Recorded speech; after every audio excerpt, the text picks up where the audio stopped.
The electronic music pulsed like an artificial heart, a relentless thud against Dr. Julian Croft's ribs. He hated this place. Elysium was a sanctuary of excess, a carousel of empty faces and purchased smiles, all bathed in neon light and the cloying scent of expensive perfume mixed with whiskey. He was a stark island of cold composure in his bespoke suit, visibly displaced in an ocean of forced euphoria. It was the anniversary. 365 days since Isabella had left him. And he was here, trying to drown her ghost in a glass of single malt, but the ghost, it turned out, knew how to swim. All alone, doctor? A statuesque blonde slid into the vacant seat beside him, her red dress as subtle as a fire alarm. Julian didn't even glance at her. "I'm busy," he said, his voice as sharp as a scalpel. The woman laughed, unoffended. "Busy with what? Counting the ice cubes?" He finally turned his face to her, his blue eyes, usually so full of surgical focus and precision, now clouded with a raw, unguarded pain. "I'm busy remembering what silence sounded like before you arrived." The blonde recoiled, startled by the venom in his tone, and stood up, melting back into the throng. Julian returned to his glass, but the memory had already been triggered. A flashback, sharp and unwelcome, laughter echoing in his spacious kitchen. Isabella, her hair in a messy bun with a smudge of flour on her nose, trying to teach him how to make pizza dough. "No, Julian, you have to be gentle with it. It's not a hostile organ you're removing," she had teased, her dark eyes dancing with a light he hadn't seen in a year. He remembered the easy warmth of her hand on his, the scent of basil in her skin, the way she had looked at him as if he were the only man in the world. He took a long swallow of his drink, the burn in his throat a welcome distraction. That was the man he used to be. Before the note. A single sheet of expensive stationery left on his perfectly made bed. "I need more, Julian." Just that. No explanation. No goodbye. He had interpreted it in the only way his logical, wounded mind could. She wanted more money, more status, a life he was apparently not providing, despite his fortune. The betrayal had hollowed him out, leaving behind a cold, bitter shell. He was about to signal for another drink when a different figure approached his VIP booth. A waitress, moving with a weary grace that seemed out of place amidst the frantic energy of the club. She held a small tray, her posture professional, but tired. "What can I get for you, sir?" she asked, her voice a low murmur, nearly lost in the cacophony. Julian looked up, annoyed at the interruption, and his world stopped. The air in his lungs turned to ice. The pounding music faded into a distant hum. It was her, Isabella. Her glorious, wild curls were pulled back into a severe, tight ponytail.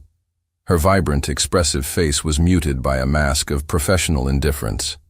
And she was wearing a uniform, a short, tight-fitting black dress that was clearly designed to appeal to the club's clientele. The woman he had placed on a pedestal, the artist whose hands were meant to create beauty, was now serving drinks in a place like this. For a moment, he was paralyzed by pure shock. Then, a tidal wave of hot, black rage crashed over him, drowning every fond memory. The humiliation he felt was for him. This is what she had left him for? This cheap, degrading spectacle? The note echoed in his mind. "I need more." He let out a low, guttural sound, something between a laugh and a snarl. "So," he began, his voice dripping with a year's worth of distilled poison. "This is what more looks like." Isabella's head snapped up, her eyes, the same dark, soulful eyes from his memories, widened in sheer panic. The color drained from her face, leaving her looking as pale and fragile as a ghost. She stared at him as if he were an apparition, a specter from a life she had buried long ago. Her hand trembled. The tray tilted. The sound of shattering glass was sharp and clear, a tiny, perfect explosion that cut through the noise for a single, suspended second before being swallowed again by the relentless beat. She looked down at the broken shards on the floor, then back at him, her eyes a maelstrom of humiliation, fear, and a pain that mirrored his own. Without a word, she turned and fled, disappearing through a dark doorway marked "Staff Only." Julian remained frozen, his knuckles white around his glass. His heart, the organ he knew so intimately, felt like it was being ripped apart for the second time. But this time, the heartbreak was laced with a burning, all-consuming fury. He needed answers, and he would get them. Tonight. Isabella stumbled through the labyrinthine back halls of Elysium, the sound of her own frantic heartbeat drowning out the distant music. She threw herself into the staff locker room, a small, stuffy space that smelled of cheap disinfectant and quiet desperation. Her back hit the metal lockers and she slid to the floor, her entire body trembling uncontrollably. Julian. He was here. The ghost she had spent a full year trying to exorcise had materialized in flesh, bone, and a contempt so palpable it choked her. The way he had looked at her, as if she were filth on the bottom of his shoe. The pain was so sharp, so immediate, it stole her breath. "Rossi!" The door flew open with a bang. Marcus, the club's manager, stormed in. He was a short, greasy man with slicked back hair and a smile that never reached his predatory eyes. "What the hell was that? Do you have any idea what the crystal you just broke costs? That's coming out of your pay, you useless girl," he snarled, jabbing an accusatory finger at her. "And who was that guy?" Dr. Croft didn't look happy. "If you offended him, I didn't offend him," Isabella said, her voice shaking as she tried to push herself up. "It was an accident." "Accidents cost me money," Marcus shot back. "Now get up and get back to work before I find more reasons to dock your miserable pay." Before she could answer, Marcus's phone buzzed. He answered it with a sudden deference that was completely alien to his nature. "Yes, Mr. Alistair. Yes, of course. What? Right now?" "Understood." He hung up and stared at Isabella, a look of confusion and anger on his face. "Looks like it's your lucky day. Or unlucky. The guy you pissed off, Dr. Croft, just called Mr. Alistair, the man who owns this place, and he wants to see you." Isabella's blood ran cold. "I don't want to see him." Marcus let out a cruel laugh. "You don't get it. He's not asking. He bought the rest of your night. Whatever that means is none of my business. Now get to my office. He's waiting." Propelled by a toxic mix of fear and resignation, Isabella walked to Marcus's office. Julian was standing with his back to the door, looking out the small, grimy window into the dark alley below. He turned as she entered, and the intensity in his gaze made her take an involuntary step back. This was not the Julian she had loved. This was a stranger, a cold and unforgiving judge.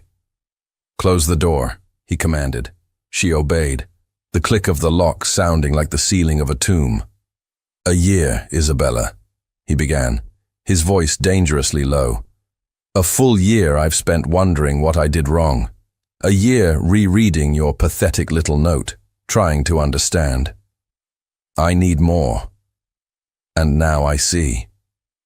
This place, this uniform, men drooling over you for a few dollars. Is this what more means to you?" Every word was a physical blow. Isabella felt tears burning behind her eyes, but she refused to let them fall. Pride was the only armor she had left. "You don't know anything about my life, Julian," she whispered, her voice hoarse with contained emotion. "Oh, I know enough," he exploded, taking a step toward her. "I know you looked me in the eye and told me you loved me. I know you made me believe in a future. And then you threw me away like trash because apparently the money of one of the top surgeons in the country wasn't enough. You wanted the thrill of the nightlife, the fast cash."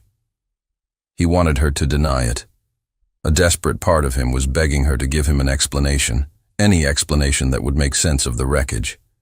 But Isabella just stared at him, her chin held high, her silence her only defense. She couldn't tell him the truth. The truth would put him in danger. The truth would destroy him, and she would rather have him hate her than see him destroyed. Her silence was the confirmation he dreaded. To Julian, it was an admission of guilt. The ache in his chest curdled into a cold, calculated cruelty. If she wanted money, he would give her money, but on his terms. "Fine," he said, his voice shifting to a cool, clinical business tone. "Let's talk business then. You're clearly desperate. I'll pay. I'll pay for everything. Your debts, your rent, whatever it is that brought you to this hellhole. I'll clear it all." Isabella stared at him, wary. "Why?" A smile devoid of all warmth touched Julian's lips. "In return, you'll come work for me. You'll be my personal assistant. You'll arrange my schedule, my meetings, my dinners. You will live in my house, and you will witness every single day the exact life you threw away. You wanted more, didn't you? I'll give you more. More humiliation than you ever thought possible." He didn't want to help her. He wanted to punish her. He wanted to keep her close, a constant torturous reminder of her betrayal, until the sight of her no longer hurt. Isabella felt the floor drop out from under her. Work for him? See him every day? Live in the house that was once the promise of their dreams, but now as his servant? It was an exquisite torture, a proposal born of pure spite.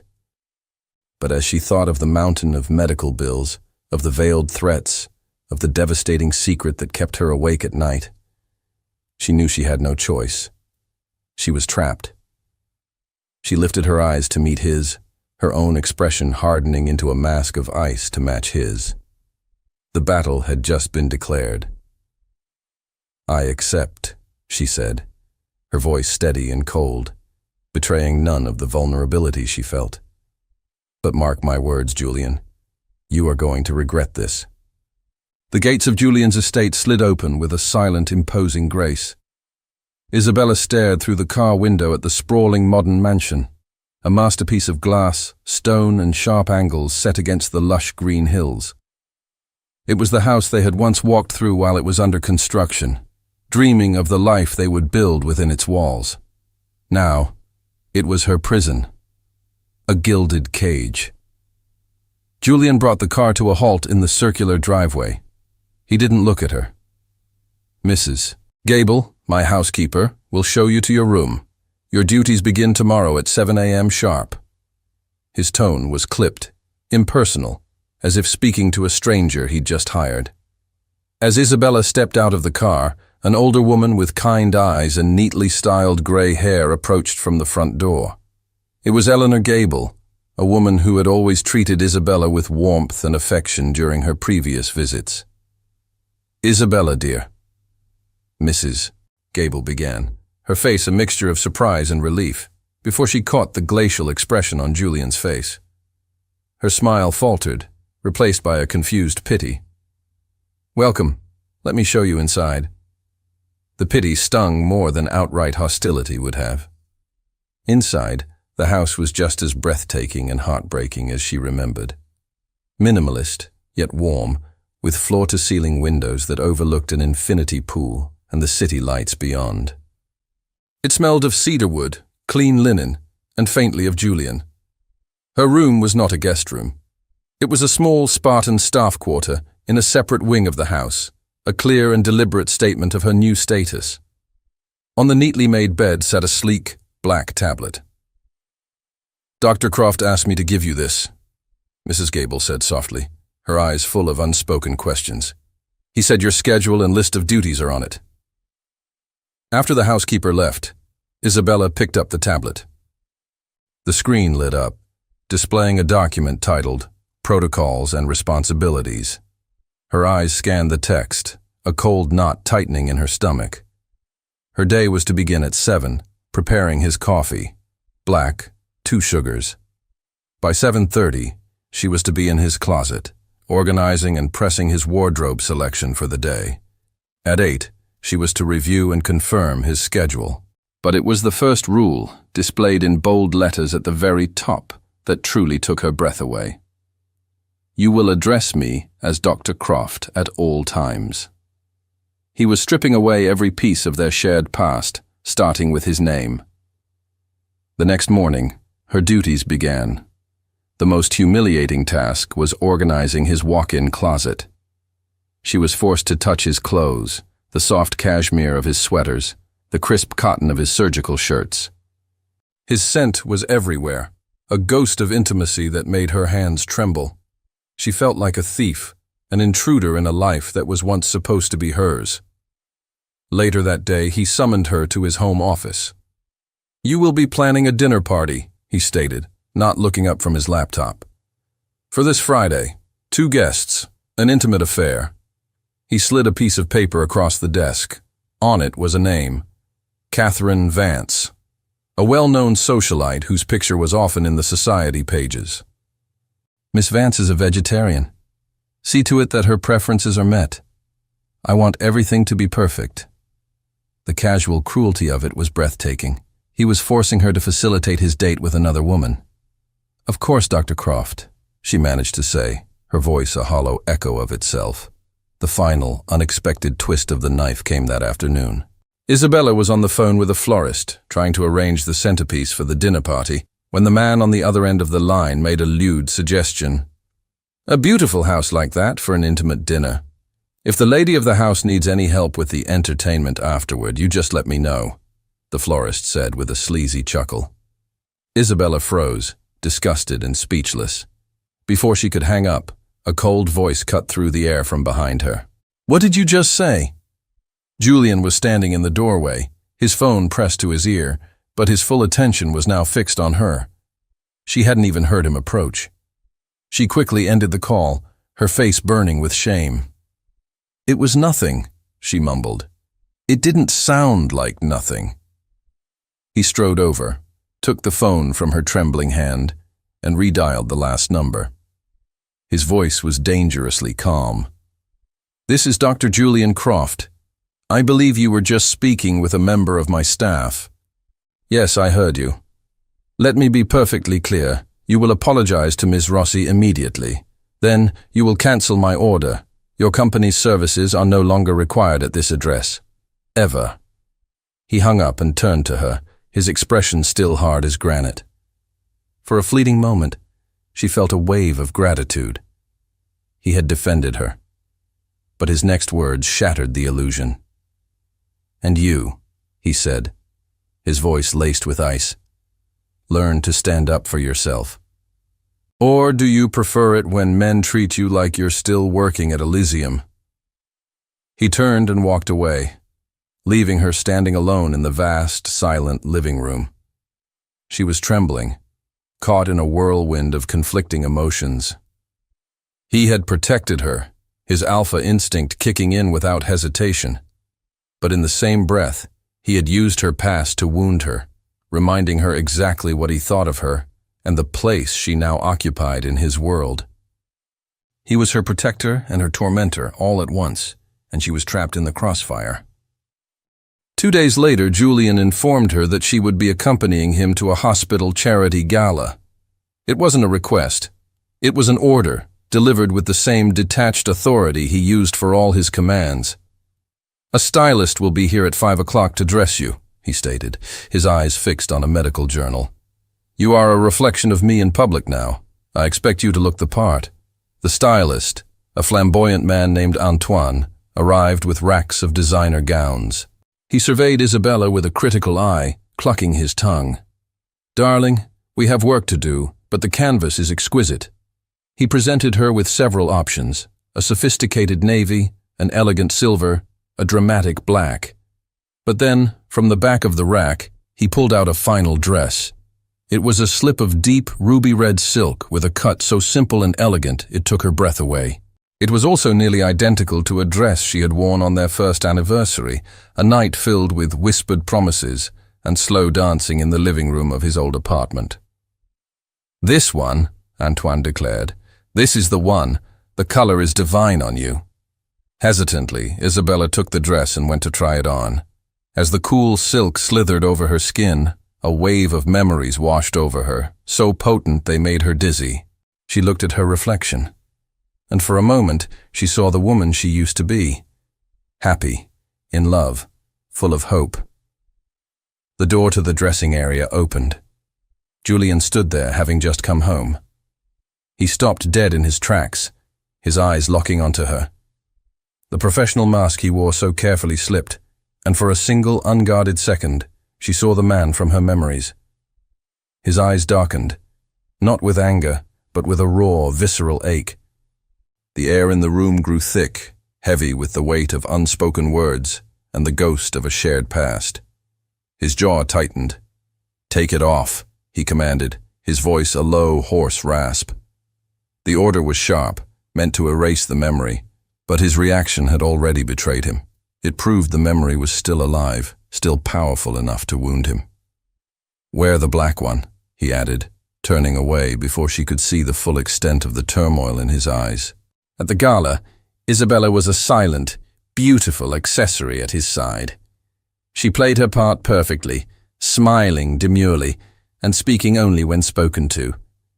Julian was in his element, navigating the crowd of wealthy donors and esteemed colleagues with effortless charm.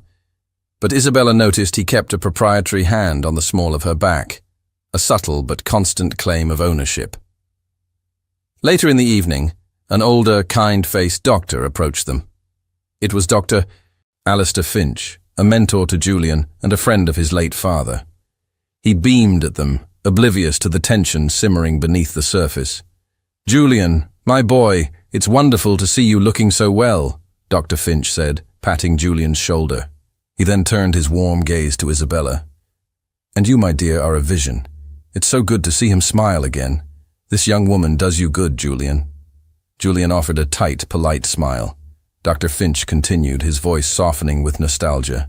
"She has the same light in her eyes that your mother had, you know. A certain strength. Your mother was a fighter, even when no one knew she was ill. She suffered in silence for so long." The comment struck Julian with the force of a physical blow. His mother. She had hidden her own illness for years, too proud to be a burden, until it was too late. He looked at Isabella, truly looked at her, and for the first time, a sliver of doubt pierced through his anger. He saw the dark circles under her eyes that her makeup couldn't quite hide, the proud, rigid set of her jaw. He saw strength, yes, but it was the brittle strength of someone holding back an immense weight. What if her story was more complicated? What if her betrayal wasn't what it seemed? For the rest of the night, he watched her. The contempt that had fueled him for days began to curdle into a confusing, unsettling mix of suspicion and a dawning, terrifying empathy. He was no longer sure of anything, except for the fact that the woman standing beside him was a complete and utter enigma. The fragile truce forged at the gala shattered a few days later. Isabella was in the kitchen, discussing menu options with Mrs. Gable, when her personal cell phone, one of the few possessions she had brought with her, began to ring. It was a cheap, prepaid phone, a stark contrast to the high-tech world she now inhabited. She glanced at the screen, and all the color drained from her face. Her expression shifted from polite attentiveness to raw, undisguised panic. "Excuse me," she whispered, her voice tight, and rushed out of the room onto the back terrace, closing the glass door behind her. Julian was in his office, which overlooked the terrace. He watched as she began to pace, her body language frantic. She spoke in hushed, urgent tones, one hand twisting nervously in the fabric of her simple blouse.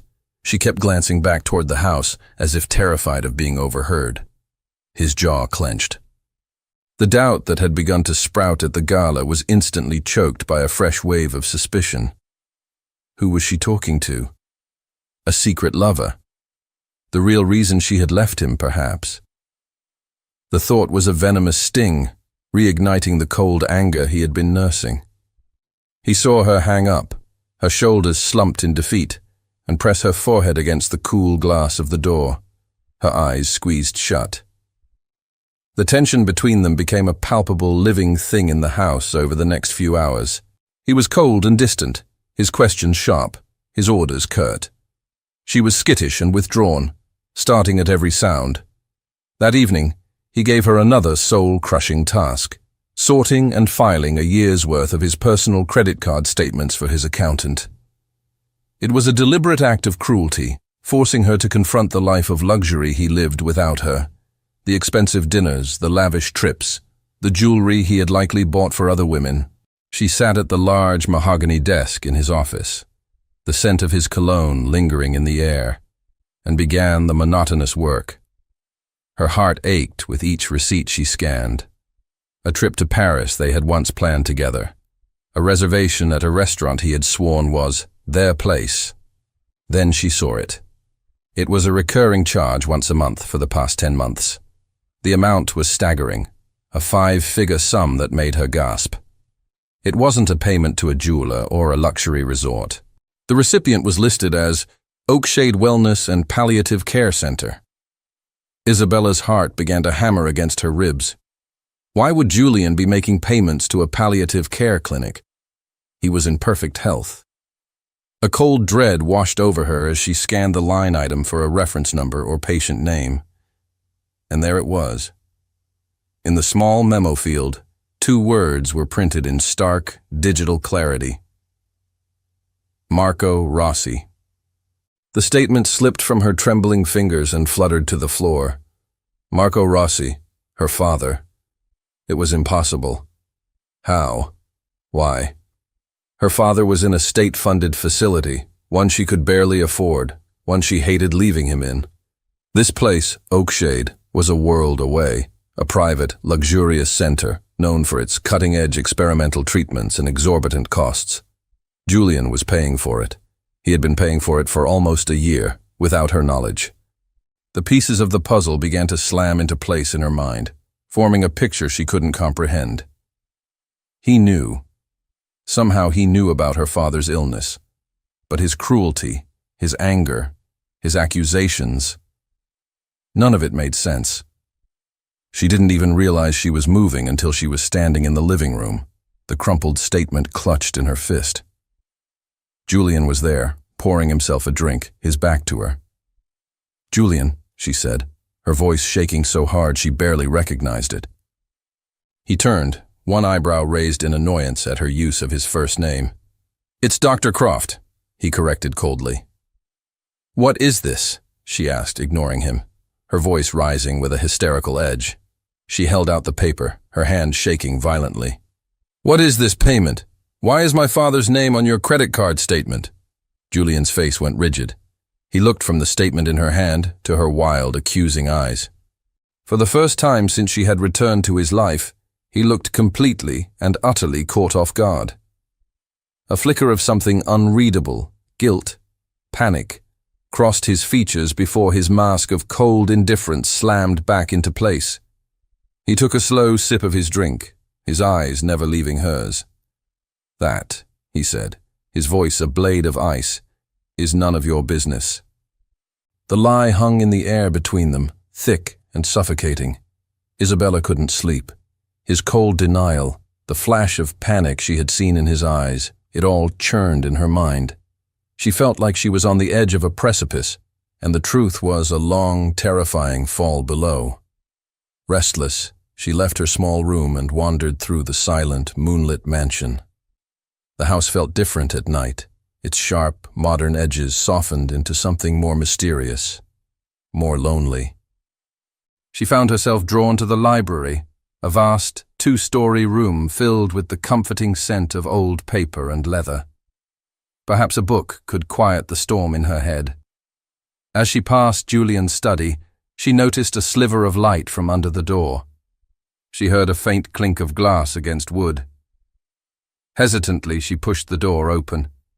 The room was cast in shadows, the only light coming from a small desk lamp that threw a golden pool onto the mahogany surface. Julian was there, slouched in his leather chair, a bottle of whiskey and a half-empty tumbler beside his hand. He wasn't working. He was just sitting in the dark, drinking. He looked up as she entered, his eyes unfocused for a moment before they sharpened on her. He was drunk, more drunk than she had ever seen him. The carefully constructed walls he built around himself every day had crumbled, leaving behind a raw, unguarded vulnerability. "Can't sleep," he slurred, a bitter smile twisting his lips. "Or did you come to search my desk for more secrets?" "I wanted to know why you lied to me, Julian," she said softly, taking a tentative step into the room. He let out a harsh laugh. Lied? That's rich. Coming from you. He pushed himself to his feet, unsteady, and moved toward her. He was a looming shadow in the dim light. You want to talk about lies, Isabella? Let's talk about them. He grabbed her arm, his grip surprisingly strong, and pulled her deeper into the study. Let's talk about why your father's name is on my bank statements. What new game are you playing? Did you put him up to this? Did you send him to me, begging for money, after you realized your little adventure at the club wasn't paying enough? No, I didn't know, I swear, she pleaded, trying to pull away, but he was too strong. He backed her up against a towering bookshelf, trapping her. His body was a wall of heat and anger in front of her, his face just inches from hers. The scent of expensive whiskey on his breath was overwhelming, mingling with the familiar, heartbreaking scent of his skin. Don't lie to me, he whispered, his voice a low, dangerous growl. He braced a hand on the shelf next to her head, caging her in completely. The proximity was suffocating, intimate and terrifying. You wanted money, didn't you, Izzy? Is that what this is all about? Is that all you've ever wanted? He lowered his head, his lips hovering a breath away from hers. Her heart hammered against her ribs, a frantic, trapped bird. The air crackled with a year of repressed desire and bitter resentment. This was it, the breaking point. The audience in her mind held its breath, waiting for the kiss, the explosion, the release. Instead, he recoiled as if he'd been burned. He stared at her, his chest heaving, a look of self-loathing twisting his features. He had almost done it. He had almost given in to the one thing he wanted and hated in equal measure. "Get out," he rasped, his voice choked with disgust. He pushed himself away from her, turning his back as if he couldn't bear the sight of her. "Get out of my sight. The very sight of you makes me sick." The rejection was more brutal than any physical blow. It was a deliberate, calculated strike at her heart. She didn't need to be told twice. With a choked sob, Isabella fled the room, the sound of his ragged breathing following her into the darkness. She ran back to her room, her heart shattered into a million pieces. But as she collapsed onto her bed, one thought burned through the pain. He had pushed her away. He had pushed her away because he was terrified of how badly he wanted to pull her closer. The desire she saw in his eyes was just as strong as his anger, and that, in its own twisted way, was a sliver of hope. The following day, a heavy, oppressive silence filled the mansion, mirroring the dark clouds gathering on the horizon. Julian was nowhere to be seen, having left for the hospital before dawn. Isabella moved through her tasks like an automaton, her mind replaying the raw, painful encounter in the study over and over. His disgust, his desire, his self-hatred. It was a toxic cocktail that left her feeling dizzy and hollow. By late afternoon, the storm broke. It wasn't just rain. It was a violent, elemental fury. Wind howled around the house, rattling the floor-to-ceiling windows, and rain lashed against the glass in blinding sheets. The sky turned a bruised greenish-black. Then, with a sudden deafening crack of thunder that shook the house to its foundations, the power went out. The mansion was plunged into an unnerving darkness, the emergency lights casting long, eerie shadows down the corridors. Isabella's heart leaped into her throat. She fumbled for her phone, its small light a pathetic defense against the overwhelming dark. She heard a door open and close down the hall. Footsteps, heavy and sure, approached. "Isabella?" Julian's voice cut through the darkness, closer than she expected. She jumped, spinning around to see his silhouette framed in the doorway of the living room. He held an old-fashioned oil lamp, the flame dancing and casting a warm, flickering glow on his face. His expression was grim, his hair damp from the rain. "The backup generator for the main house seems to have failed," he said, his voice all business. "The staff wing should still have power, but we need to check the main circuit breaker in the basement." Trapped. They were trapped together in the dark heart of the house, with only the storm and the crackling tension between them for company. The journey to the basement was a masterclass in strained silence. In the flickering lamplight, every glance felt charged. Every accidental brush of their arms sent a jolt through her. The circuit breaker predictably was fried. They were stuck. They ended up in the living room, the oil lamp on the coffee table their only source of light. The storm raged outside, a fitting soundtrack to the tempest brewing between them. Julian poured 2 glasses of whiskey, handing one to her without a word. She took it, her fingers brushing his. The contact was electric. For a long time, they just sat, listening to the storm. Finally, it was Julian who broke the silence. "Why didn't you tell me?" he asked, his voice quiet, stripped of its usual anger. He wasn't looking at her, but at the flame dancing in the lamp. "About your father. Why wouldn't you tell me he was sick?" The question, asked with such raw sincerity, broke through her defenses. The whiskey had warmed her. The darkness had made her feel strangely exposed, and she was so tired of carrying her secrets alone. "Because of pride," she whispered, the admission tasting like ash in her mouth. "My stupid, stubborn pride." Tears she had held back for a year began to fall, silent and hot down her cheeks. "He got the diagnosis right after we picked out the marble for the kitchen in this house. It was aggressive. The doctors said he needed experimental treatment, things the insurance wouldn't cover. The bills started piling up. It was crushing. I was drowning, Julian." She finally looked at him. His face, in the flickering light, was a mask of shock and dawning horror. "I couldn't ask you for help," she continued, her voice breaking. "You were this brilliant, successful surgeon. I was a struggling art student. I didn't want to be your charity case. I didn't want you to look at me with pity. I loved you too much to become your burden, so I left. I thought if I could just get enough money together quickly, I could handle it on my own. The job at the club. It was the fastest way. It was supposed to be temporary." It was a confession, but it wasn't the whole story. She left out the darkest part, the part that could still put him in danger. Julian was devastated. The guilt hit him like a physical blow, knocking the air from his lungs. He had been so wrong, so horribly, cruelly wrong. Every insult, every accusation, every act of punishment he had inflicted on her. It was all based on a lie he had told himself.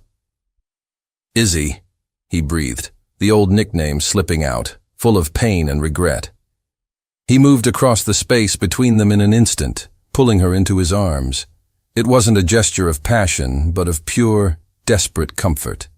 He held her tightly as she sobbed against his chest, his hand stroking her hair. "I'm so sorry," he murmured into her hair. "God, I'm so sorry." She clung to him, absorbing his warmth, his strength. The embrace slowly changed. The comforting strokes of his hand on her back became more deliberate. His breathing deepened. He pulled back just enough to look at her, his thumb gently wiping the tears from her cheek. His eyes, dark and full of 1,000 emotions in the lamplight, dropped to her lips. This was it. The moment from the study, but this time it was different. There was no anger, only regret, and a deep, aching need. He leaned in, his lips parting, the surrender imminent. But then, the full weight of the rest of her secret, the secret she was still keeping, crashed down on her. This was wrong. He still didn't know the whole truth. She turned her head at the last second. "No," she whispered, the word tearing from her throat. She pushed gently against his chest. "Julian, stop. You don't understand. It's not just that." He froze, confusion and hurt clouding his features. He had just been given the key, and now she was changing the lock. "What else could there possibly be?" he asked, his voice laced with bewildered frustration. The morning after the storm, a fragile, unnerving calm settled over the mansion. The power had been restored, but the atmosphere remained charged, thick with the unspoken words and unresolved tension from the night before. Julian was quiet, his anger replaced by a brooding, confused guilt. He watched Isabella from a distance, his eyes filled with questions she wasn't ready to answer. He found her in the kitchen, staring blankly at the tablet that dictated her life. "My schedule," he said, his voice startling her. "It says I have a site visit this morning. The new research wing at the hospital. You'll come with me. I need someone to take notes." It was an order, but it lacked its usual cold bite. It felt more like he was looking for an excuse to keep her close, to try and understand the puzzle she presented. The construction site was a chaotic symphony of noise and activity. Men in hard hats shouted over the roar of machinery, and the air was thick with dust. Julian, looking completely in his element, strode through the site, pointing out plans and discussing logistics with the foreman. Isabella followed a few steps behind, dutifully taking notes, feeling more like a ghost than a person. She was so lost in her thoughts, so focused on the ache in her own heart, that she didn't notice the danger until it was too late. A crane operator, misjudging his angle, swung a heavy steel I-beam too close to the walkway where they stood. A warning shout went up, but it was drowned out by the din. Isabella looked up, her eyes widening in horror as the massive beam swung directly toward her. She was frozen, her mind unable to process the impending impact. She didn't have time to scream. In a blur of motion, Julian reacted. There was no thought, no hesitation, only pure, primal instinct. He launched himself at her, his body a shield, tackling her with the force of a linebacker. "Izzy!" he roared, the name torn from him in a burst of terror. He wrapped his arms around her, twisting his body in mid-air to absorb the brunt of the impact. They hit the dusty ground hard, Isabella cushioned by his body. A shower of smaller debris, gravel and wood splinters, rained down on them. She heard him grunt in pain as something struck his arm, but his grip on her only tightened, holding her pinned safely beneath him. The world came rushing back in a cacophony of shouts and the screech of machinery grinding to a halt. "Are you okay?" Julian's voice was rough, breathless, his face inches from hers. His eyes were wild with a fear that had nothing to do with his own safety. "Are you hurt?" "No," she whispered, dazed. "I'm fine. But your arm." He looked down. A deep, ragged gash ran along his forearm, blood welling up, dark and red against his skin. Back at the mansion, the adrenaline faded, leaving a tense, vibrating silence in its wake. Julian tried to dismiss the injury, but Isabella, seeing the blood soaking through the makeshift bandage the site medic had applied, would not allow it. "Sit down," she ordered, her voice surprisingly firm. She retrieved the large first aid kit from the kitchen, her hands moving with a purpose she hadn't felt in months. The task forced them into an intense, unnerving intimacy. He sat on a stool in the vast, sterile kitchen, his jacket removed, his sleeve rolled up. She stood between his knees, her focus entirely on the wound. Her hands, usually so steady when holding a paintbrush, trembled slightly as she cleaned the gash with antiseptic. The sting made him flinch, his muscles tensing under her touch. "Sorry," she murmured, not looking at his face. He didn't answer. He just watched her, his gaze heavy, tracking the delicate movements of her fingers as she carefully applied a sterile dressing and wrapped the wound with clean gauze. The air was thick with the scent of antiseptic and the even more potent scent of their proximity. The anger and resentment that had defined their interactions had vanished, burned away by the stark reality of what had almost happened. All that was left was a raw, undeniable connection. When she finished, her hands lingered on his arm for a moment too long. She finally raised her eyes to meet his. They were so close she could see the flecks of gold in his blue eyes, could feel the warmth of his breath on her face. "Why did you do that?" she whispered, her voice barely audible. "You could have been killed." He stared at her, his expression a turbulent sea of conflict and confusion. He opened his mouth to give a logical, detached answer, but the truth was far too simple and far too complicated for that.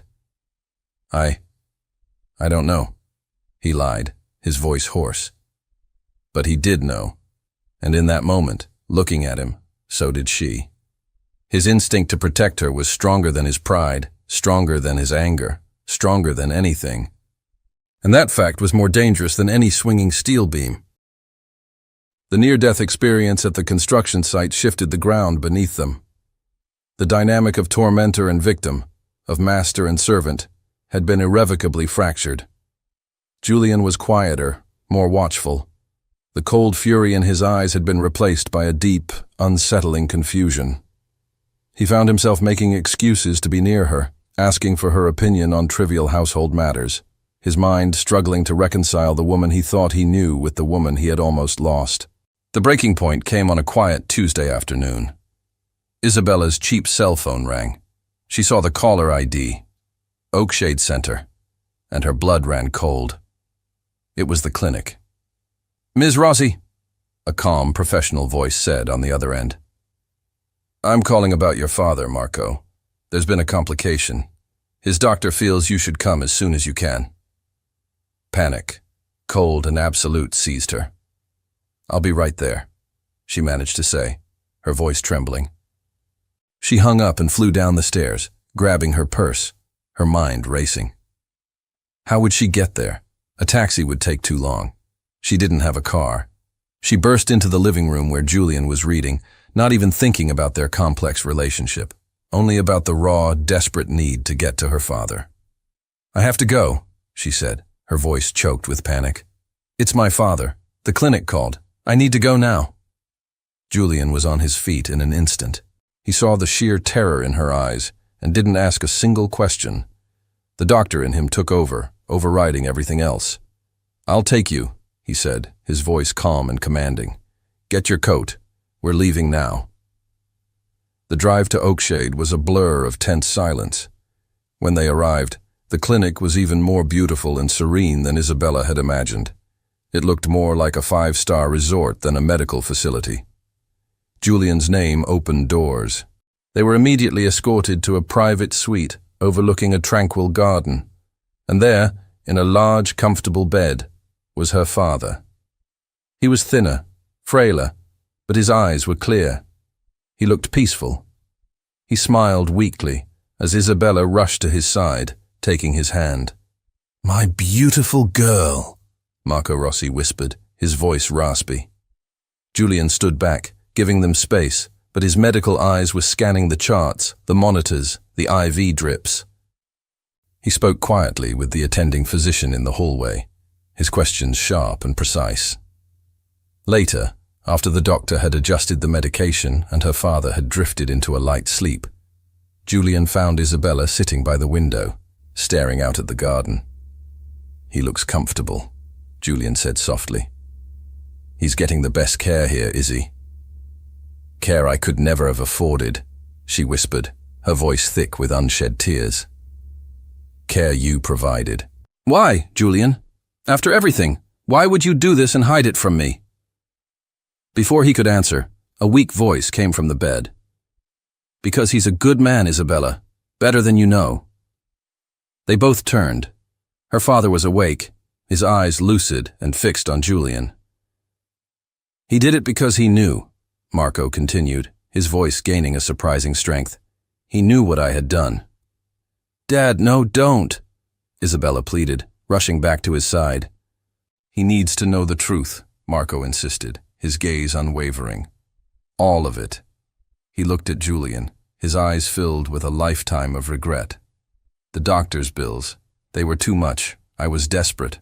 I borrowed money from a very bad man. A loan shark." Isabella squeezed her eyes shut, a sob escaping her lips. "His name is Marcus," Marco said, and Julian's blood ran cold. "Marcus, the manager of Elysium. I couldn't pay him back. He started making threats, not against me, against her. He said he would take her as payment. He knew she was beautiful. He had plans for her." Julian stared at Isabella, a horrifying understanding dawning on him. "I was a coward," Marco confessed, tears rolling down his weathered cheeks. "I used your name, Dr. Croft. I told Marcus you were my daughter's fiancé. that you were a powerful man, to try and scare him off. It only made it worse. He saw it as a bigger payday. He said if I didn't pay, he would go after you too. Ruin your reputation. Bring his world of violence into yours. The final piece of the puzzle slammed into place with devastating force. Isabella didn't leave you because of pride, or because she didn't love you, her father whispered, his energy fading. She left you to protect you. She made a deal with that monster. She would work for him, at his club, where he could watch her, control her, as long as he stayed away from you. She chose to walk into hell, to keep you safe. The room fell silent, the only sound the soft beeping of the heart monitor. Julian looked at Isabella, who was now openly weeping, her face buried in her hands. He saw it all now. Her betrayal was not an act of greed. It was the ultimate act of sacrifice. Every cold word he had spoken, every humiliation he had forced upon her, every ounce of his righteous anger, it had all been directed at a woman who was secretly, silently, saving his life. The weight of his own cruelty, his own blindness, crashed down on him, and he felt like he was going to be sick. Julian stood frozen in the sterile quiet of the hospital room, the truth echoing in the space around him. He looked at Isabella, truly seeing her for the first time in a year. He saw not a traitor, but a warrior. A woman who had silently walked into a lion's den to protect him. The guilt was a physical entity, a crushing weight on his chest that made it hard to breathe. But beneath the guilt, something else was stirring. A cold, clear, and terrifying rage. It was the precise, controlled fury of a surgeon who has identified a cancer, and it needed to be cut out. He walked over to Isabella, who was still weeping silently. He placed a hand on her shoulder, his touch gentle, almost reverent. "Stay with him," he said, his voice low and steady, but with an undercurrent of steel that made her look up. His face was a calm, unreadable mask, but his eyes were burning with a frightening intensity. "I'll be back." He didn't wait for a reply. He turned and walked out of the room, his movements deliberate and filled with a chilling purpose. He didn't go to his car. He went to a quiet corner of the hospital lounge, pulled out his phone, and made 2 calls. The first was to his lawyer, a man known for his ruthless efficiency. The second was to a private investigator his family had used for decades, a man who could unearth secrets from the deepest, darkest corners of the world. His instructions were simple, precise, and absolute. "I want everything you can find on a man named Marcus Thorne, owner and manager of the Elysium nightclub.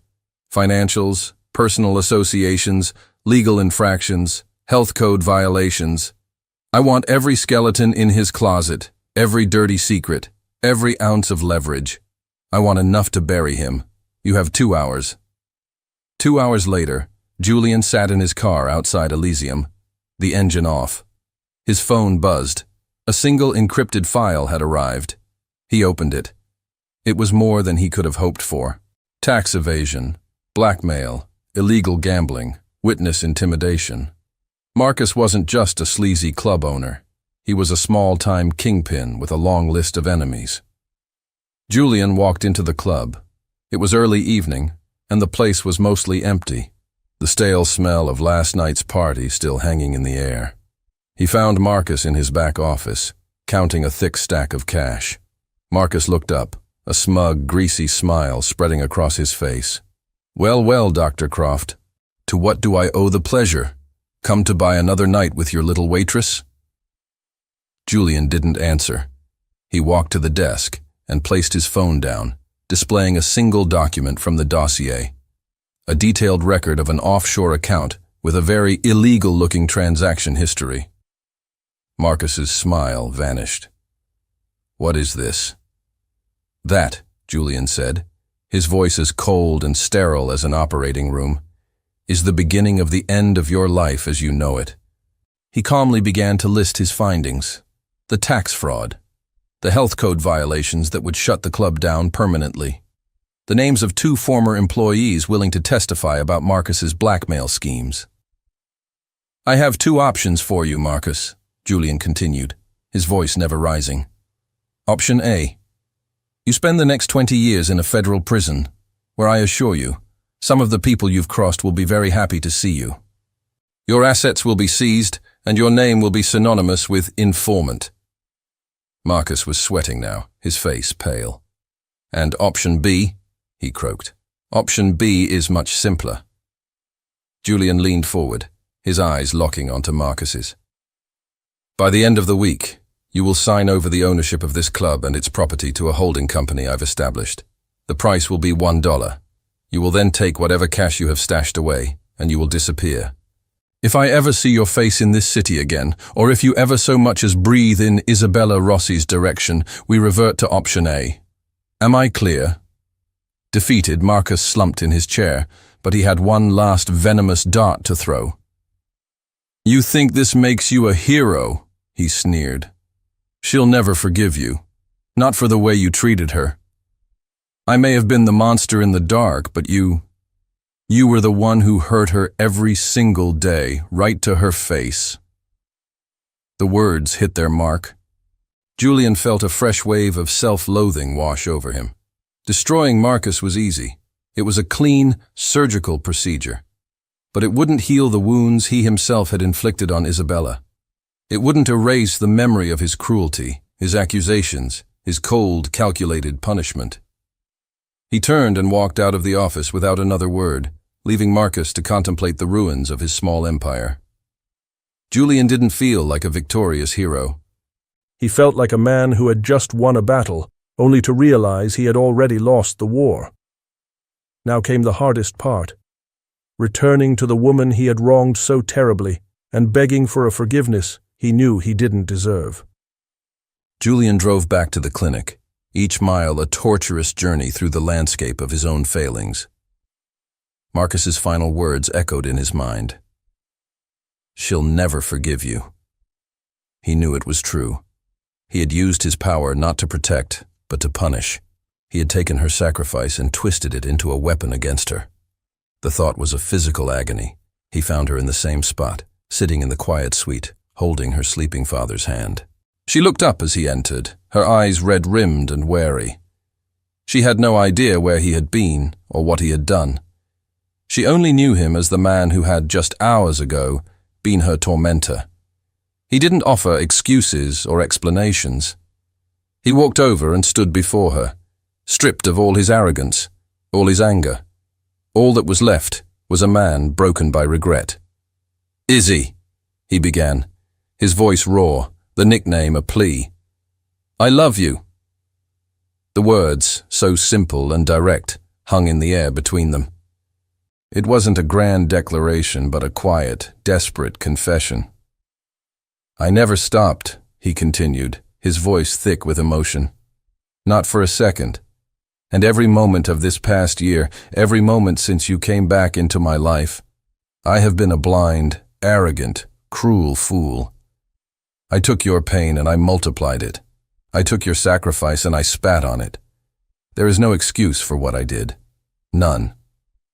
Isabella stared at him, her heart aching. This was the Julian she remembered, the vulnerable, honest man hidden beneath layers of pride and pain. The contract is over, he said, his voice cracking. It's all over. You're free. I've arranged for a trust to be set up for your father's care indefinitely, and another for you. You can go to art school in Paris, Florence, anywhere you want. You never have to see me again. I'll take care of everything. Just let me do this one thing right. He was giving her an out. He was giving her the freedom she had sacrificed everything for, expecting her to take it and run, to escape from the man who had caused her so much pain. He was preparing himself for the final, deserved blow of her departure. She slowly stood up, her eyes searching his. She saw the deep, genuine remorse. She saw the love he had tried so hard to bury under his anger. And she saw her own love for him, a stubborn, resilient thing that had survived the worst of storms. She had left him once to protect him. She wouldn't leave him again. I don't want to go to Paris, she whispered, her voice trembling. Julian looked confused, his brow furrowed with pain. Florence, then? I can make the arrangements. Julian, she interrupted softly. She took a step closer, closing the small space between them. I don't want to go anywhere. She reached up and gently touched his face, her fingers tracing the line of his jaw. I'm already home. And then she rose on her toes and kissed him. It wasn't a kiss of desperate passion, but one of profound, soul-deep forgiveness. It was the taste of acceptance, of homecoming. All the pain, all the misunderstanding, all the lonely nights melted away in that single, healing touch. Julian froze for a second, stunned, before his arms came around her, pulling her flush against him, as if he was afraid she might disappear. He kissed her back, a lifetime of regret and longing pouring into the embrace. It was a surrender, a mutual, absolute surrender to the love that had refused to die, no matter how deeply they had tried to bury it. He lifted his head, resting his forehead against hers, his eyes closed. Forgive me, he breathed. I already have, she whispered back. In the quiet of the hospital room, with her father sleeping peacefully nearby, they held each other, two broken pieces finally fitting back together. The contract was void. The debts were paid. All that was left was the truth of what had been there all along. 6 months later, the afternoon sun streamed into a bright, airy studio, illuminating dust motes dancing in the light. The scent of turpentine and oil paint filled the air. Isabella stood before a large canvas, a paintbrush in her hand, a smudge of cerulean blue on her cheek. She was no longer a waitress, no longer an assistant. She was an artist. The studio, a stunning glass-walled structure that Julian had built for her on the edge of the property, was her sanctuary. It overlooked the ocean, and today the water was a calm, brilliant blue. She was working on a portrait. It was of Julian, but not the cold, imposing Dr. Croft she had first encountered at Elysium. In her painting, he was relaxed, sitting in an armchair in the library, a small, genuine smile on his lips, the kind she saw every day now. He was reading, and the light from the window caught the gold in his eyes. The door to the studio slid open. Julian walked in, having just returned from the hospital. He had shed his suit jacket and loosened his tie. He smiled when he saw her, his eyes crinkling at the corners. There you are, he said, his voice full of a soft, easy affection. He walked up behind her, wrapping his arms around her waist and resting his chin on her shoulder. He looked from her painting to her face, his gaze full of admiration. It's incredible, Izzy, he murmured, pressing a kiss to her temple. You've captured him perfectly. He almost looks handsome. She laughed, leaning back against his chest. He has his moments. Their life together had found a beautiful, simple rhythm. Her father was living out his final months in peace at Oakshade, his every need met, his daughter happy and by his side. The past was not forgotten, but it had been transformed. I have some news, Julian said, his tone shifting slightly. The sale was finalized this morning. Isabella turned in his arms to face him. The club? He nodded. Elysium is officially no more. He paused, a flicker of excitement in his eyes. The new Rossi Arts Foundation now holds the deed. Its first act will be to award a full scholarship to a promising young art student from the city. The foundation's director is still considering candidates. He looked at her pointedly, a playful smile on his lips. Isabella's eyes filled with tears. He had done it. He had taken the sight of her deepest humiliation and transformed it into a symbol of her triumph, a beacon of hope for others.